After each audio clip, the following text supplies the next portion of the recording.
¿Qué tal? Les saluda Miguel Amante. Una vez más nos encontramos en nuestras páginas, en las redes sociales, específicamente hablando de nuestra página de Telemundo Laredo. Que se diga y que se comente por las 4 esquinas de esta ciudad para saber cómo están las cosas por el barrio. Bueno, fíjese que esta semana finalmente se cerró, se oficializó el triángulo amoroso o pavoroso, dependiendo de dónde venga el punto de vista, de la relación ahora trilateral entre México, Estados Unidos y Canadá. ¿Por qué? Porque anteriormente era relación o el acuerdo binacional entre México y Estados Unidos. México le había comido el mandado a Canadá. Bueno, resulta que esta semana Canadá también se sumó a este acuerdo que lo han nombrado bien sencillo, Acuerdo de México, Canadá y Estados Unidos. Así, papita, nada de que NAFTA, no, lo pusieron bien tranquilo. Dicen que no tiene nada que ver con NAFTA, que esta es una nueva era en las relaciones trilaterales en estas 3 naciones, con el objetivo de crear un bloque comercial, uno de los más importantes, por no decir el más importante del mundo. Pero bien, punto y aparte, para hablar más a fondo y en detalle acerca de este tema, hemos invitado al doctor Federico Schaffler, quien es director del Centro de Texas del Desarrollo Económico y Empresarial de la Frontera de la Universidad TAMU. Doctor Federico. Miguel, qué gusto saludarlo. El gusto es mío, de veras que sí. El título lo dije bien. Perfecto. Impecable. Excelente. Créame que lo estuve ensayando. Muy bien. Doctor, para algunos el anuncio de este acuerdo de Canadá, de la integración de Canadá a este acuerdo ahora trilateral, lo catalogan como que finalmente se ha creado un acuerdo a imagen y semejanza de los nuevos tiempos. Para otros es la misma gata pero revolcada. ¿Qué dice usted?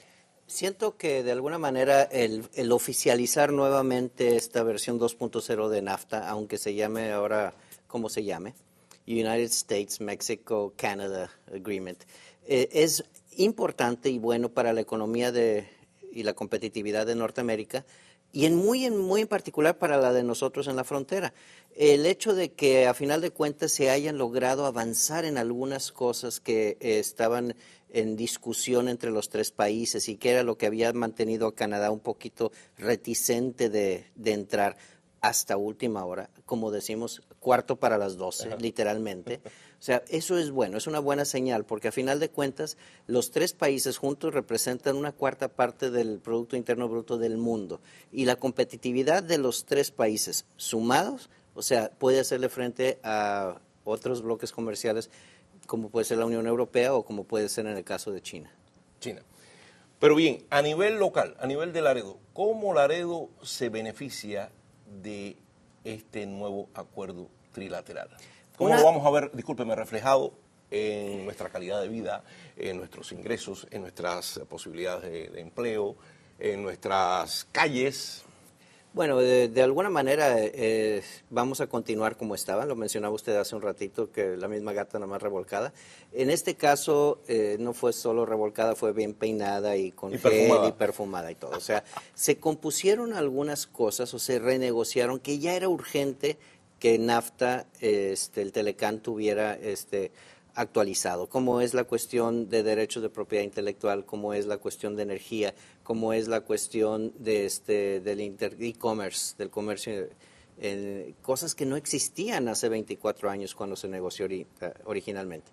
Para nosotros en la frontera, quienes vivimos en nuestras 2 comunidades, Laredo, Texas y Nuevo Laredo, del comercio exterior como una de las principales fuentes de ingresos, agentes aduanales, transportistas, forwarders, empresas de logística, y todo lo que gira alrededor de ello continuará por el sendero del progreso económico. A final de cuentas, Laredo, el puerto de Laredo, es el segundo distrito comercial más importante de todo Estados Unidos, o sea, solo después de Los Ángeles. Estamos hablando que un puerto terrestre en el centro de la frontera, o sea, representa un potencial económico increíble para esto.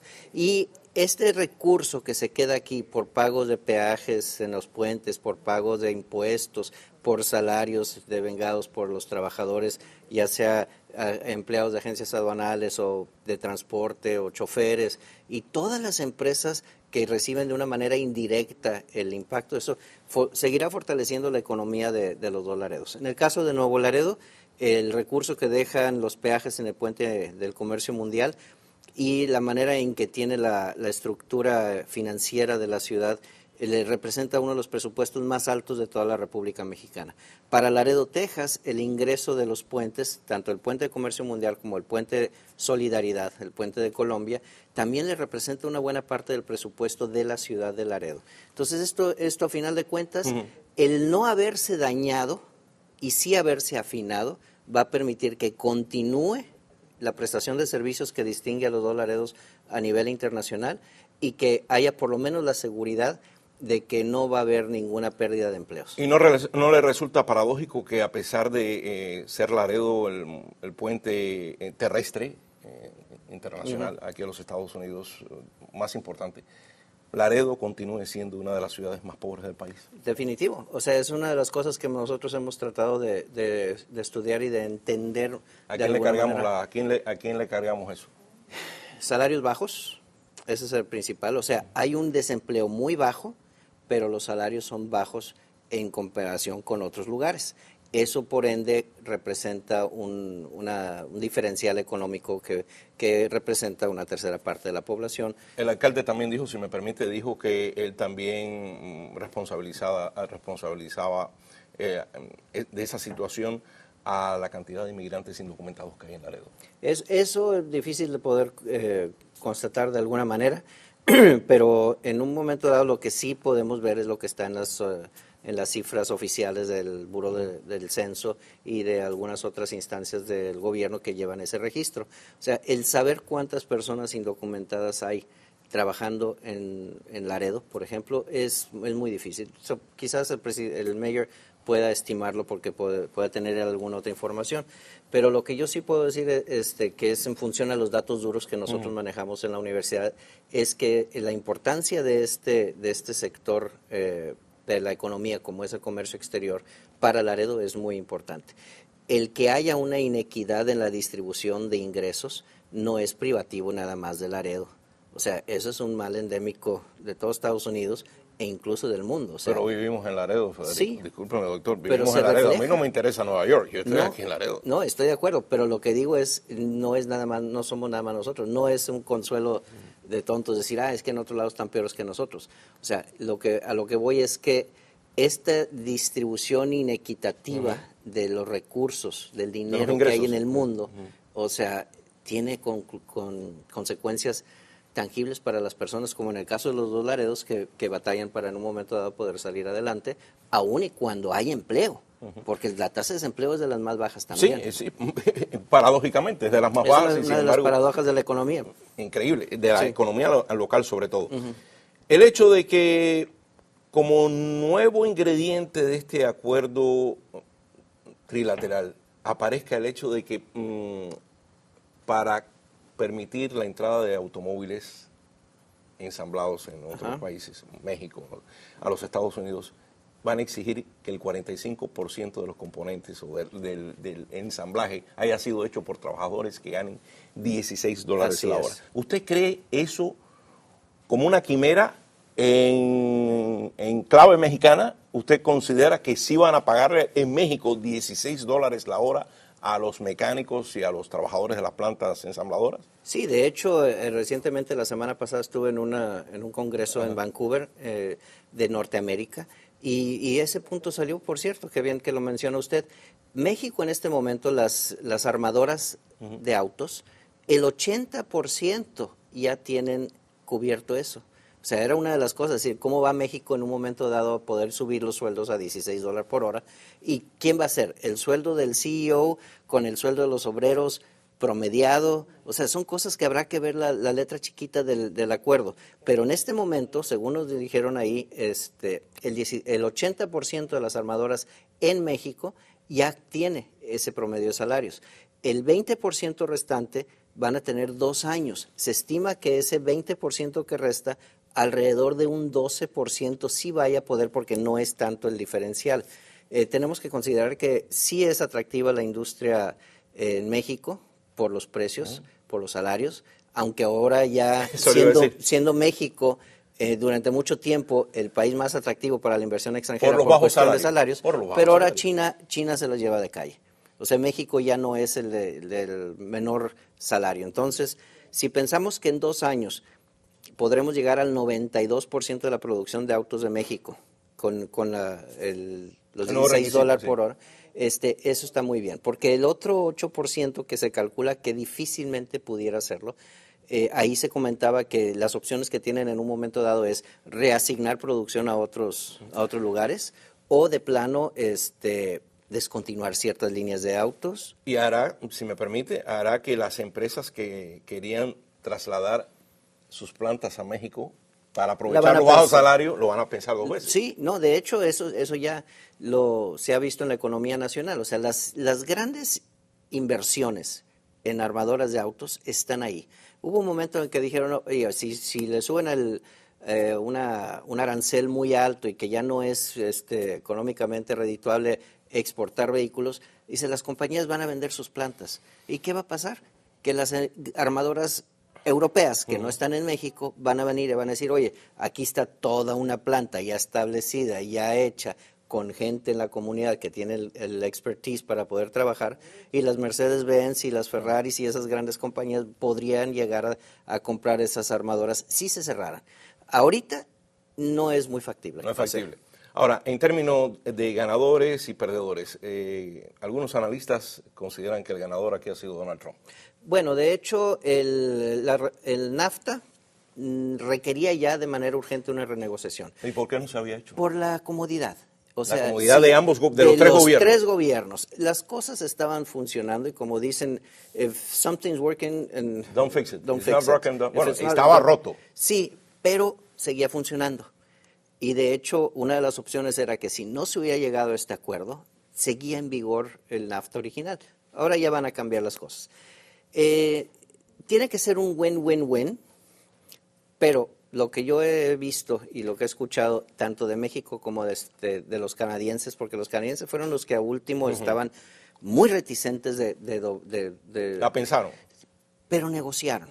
O sea, porque como dice el presidente Trump, y esa es una de sus áreas de expertise de las que él se vanagloria, él presiona para poder lograr algo. Entonces, sobre la mesa estaban muchas cosas que a Canadá y que a Estados Unidos y a México, unas le importaban, unas le preocupaban y unas no, y a final de cuentas fue mover las fichas y Canadá logró algunas de las cosas que necesitaba y tuvo que ceder en otras, como Estados Unidos mismo cedió, porque pidió más de lo que esperaba y a final de cuentas lo que salió fue una ganancia.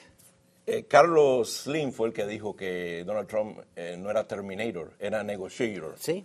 Lo dijo. Sí. Y usted dice que Canadá se tomó el tiempo de negociar, ¿México no? México depende del 80% de sus exportaciones de Estados Unidos. Entonces era una situación muy difícil para México.